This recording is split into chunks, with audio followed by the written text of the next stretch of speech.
presidente fez uma live no Palácio da Alvorada no ano passado, exatamente para mostrar essa documentação que, segundo ele, comprovariam que as urnas eletrônicas não são confiáveis. É aquele projeto, aquele processo aqui do governo federal de defender a necessidade do voto impresso como única forma de garantir a segurança das eleições brasileiras.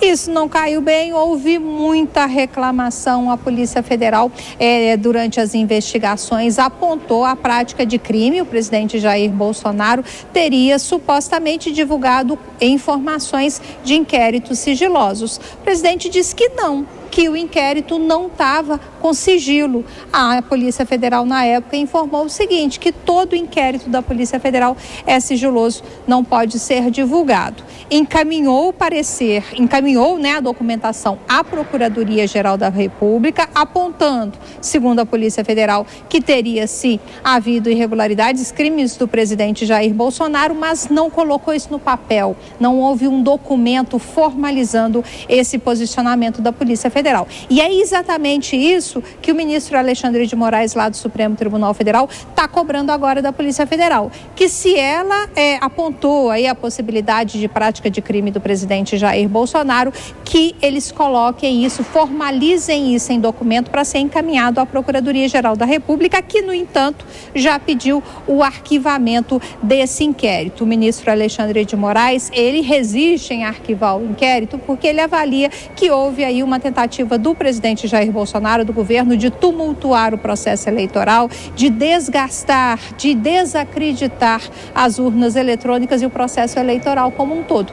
Por isso, deu prazo agora ao novo delegado responsável pelas investigações, Fábio Alvarez, para que ele apresente o relatório em 15 dias sobre essas investigações que já foram feitas. Obrigada, então, Luciana Verdolim, que trouxe essa informação aí sobre esse prazo de 15 dias para a Polícia Federal explicar o vazamento de dados sigilosos. Seguimos com análise e opinião. Paulo Figueiredo, analista do Grupo Jovem Pan, diretamente dos Estados Unidos, sempre conectado com o noticiário aqui de Brasília. Figueiredo, ao estipular 15 dias de prazo para que a Polícia Federal faça e emita esse relatório, mais uma vez o ministro Alexandre de Moraes pressiona a Polícia Federal e estica a corda. Na sua avaliação, esse relatório daqui a 15 dias deve apontar alguma coisa que implique o presidente Jair Bolsonaro ou não é pro forma? E depois eles mesmos vêm falar em crise de poder, crise institucional. Eles provocam todas as crises. Ora, o que há em discussão aqui nesse momento? Como poderia o processo continuar se a Procuradoria-Geral da República já decidiu que, na opinião dela, que é a parte acusadora, não há crime? Não há qual poderia ser a continuidade do processo? E nós estamos começando a ver isso como uma rotina no Supremo Tribunal Federal.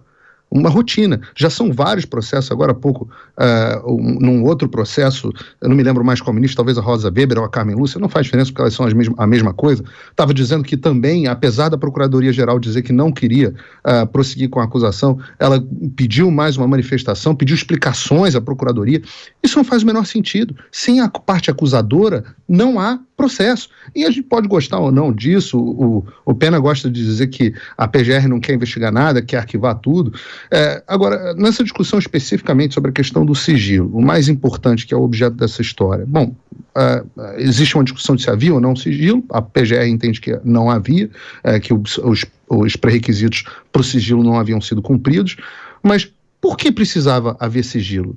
Uma investigação antiga, o único motivo para haver sigilo é que era o seguinte, o que o presidente veio e divulgou na live dele, se eu não me engano a live até teve a participação do deputado Felipe Barros, quando ele fez essa divulgação, quando ambos fizeram essa divulgação, o Tribunal Superior Eleitoral vivia dizendo que as urnas brasileiras eram invioláveis que nunca, que era impossível.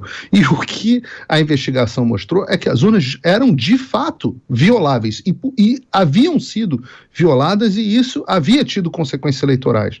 Ora, por que isso precisava ser mantido em segredo para a população?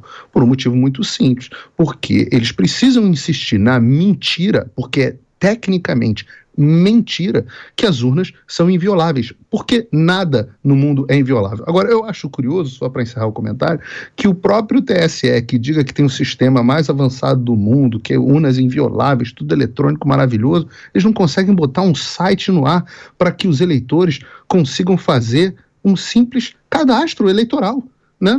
Eu mesmo aqui nos Estados Unidos, ontem estava tentando aqui com uma amiga minha fazer a transferência do domicílio eleitoral dela para que ela possa votar aqui nos Estados Unidos, e o site deles passou o dia inteiro fora do ar. Ora, são esses que querem ter a credibilidade de um sistema inquestionável, não conseguem fazer um site de cadastro? Ora, façam o meu favor, né? Bom, vamos chamar agora o Felipe Pena. Felipe, por lei, qualquer servidor público tem obrigação de proteger informações sigilosas, né? Mas no parecer, a gente viu aí, o Procurador-Geral da República afirmou que mesmo que as informações tenham sido divulgadas pelo presidente de forma distorcida, não houve crime de conduta. Como você analisa essa questão?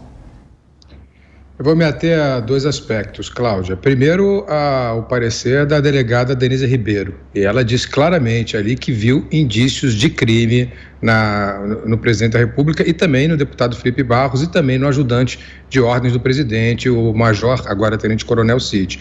Mas, fundamentalmente, isso acontece como uma tentativa de Bolsonaro de colocar essa dúvida nas urnas eletrônicas.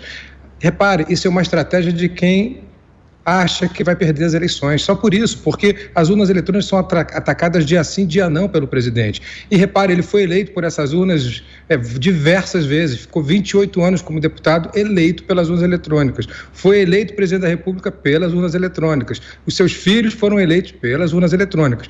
Eu vou repetir para que fique bem claro aqui, as urnas eletrônicas, elas não estão ligadas à internet, portanto, elas são invioláveis por esse simples fato. Outro fato, a apuração é feita no local assim que acaba a votação. Então, em cada sessão eleitoral, se você for ao final da votação, ali às 5 horas da tarde, você vai ver um boletim com os votos que foram computados naquela urna eletrônica. Depois é que os dados são enviados ao TSE para a totalização, mas tudo pode ser verificado no próprio local e é verificado pelos fiscais de partidos. Mas esse caso, então, de novo, é sempre o governo lançando uma cortina de fumaça para esconder o que ele realmente não quer falar. E, nesse caso, não quer falar dos 60% de rejeição que o Bolsonaro tem e que, portanto, vão fazer ele perder a eleição em outubro. Mas vamos voltar ao caso. A deputada Denise Ribeiro diz, então, que há indícios de crime. Eu vi o documento se tornou público pelas mãos do próprio presidente. Está escrito lá, sigiloso. O documento está escrito sigiloso. Como é que não era sigiloso? O presidente não viu que estava escrito sigiloso quando quando divulgou o documento? Está lá, está escrito sigiloso. E sim, você tem razão, Cláudio. Qualquer servidor público tem a obrigação de proteger dados sigilosos.